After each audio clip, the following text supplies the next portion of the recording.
सर्वेभ्यो नमो नमः। अच्छा पिला माने आमे पूर्व क्लास रे आमे पढ़ी थिले कि वर्ण विषय रे सब जानी थिले एवं आमे ताहार आज आमे प्रश्न उत्तर मध्य आशा करिबा। तमन तक पूर्व क्लास रे बुझिथिबा वर्ण कोन आमे जो सब पॉइंट पढ़ले से सब केमती कोन चिन्हबा कोन करबा कार संख्या केते आमे से सब जानिले। तो एबे आज आमे कोन करबा ना से सब रा आमे कोन करबा ना प्रश्न उत्तर आमे करबा।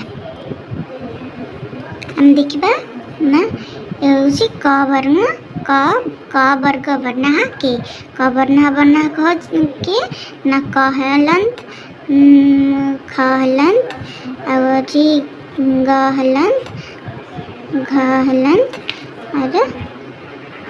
और हलंत और च वर्ग के ना कहबा ना कोन ना च हलंत छ हलंत ज हलंत झ हलंत एवं न्य हलंत।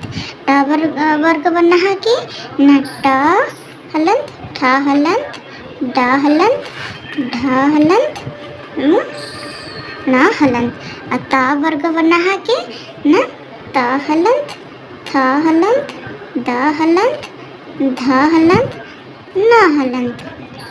एवं हमें कौन पढ़ देखिए ना प वर्ग वर्ण के प वर्ग वर्ण की ना फ हलंत फ हलंत ब हलंत भ हलंत म हलंत है।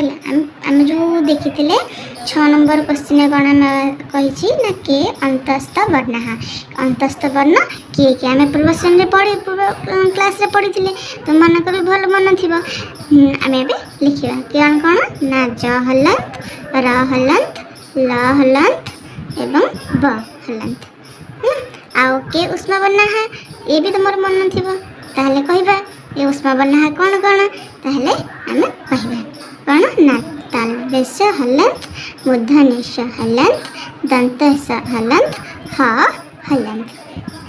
तापर 8 नंबर रे कौन कही ना गच्छति इत्यस्मिन् पदे स्वर व्यंजनानि पृथक पृथक लिखितः।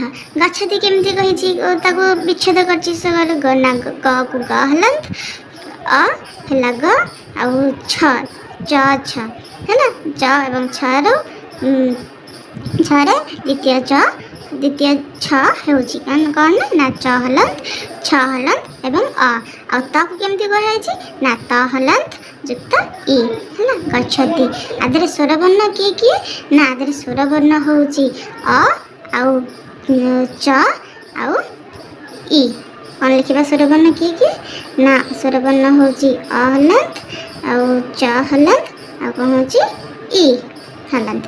आदर व्यंजन मान किए देखिबा ने व्यंजन मान होची ग एवं छ ग हलंत छ। आमे आज आमे वर्णर अभ्यास को आमे संपूर्ण करदेले एवं परवर्ती क्लास रे आमे पढ़िबा अजग बाह कौन कौन अजग बाह कौन केमती जानिबा से सब विषय रे आमे पर क्लास रे आमे से सब विषय रे आमे जानिबा। आज क्लास हमरा शेष हो रही संग माने नमस्कार।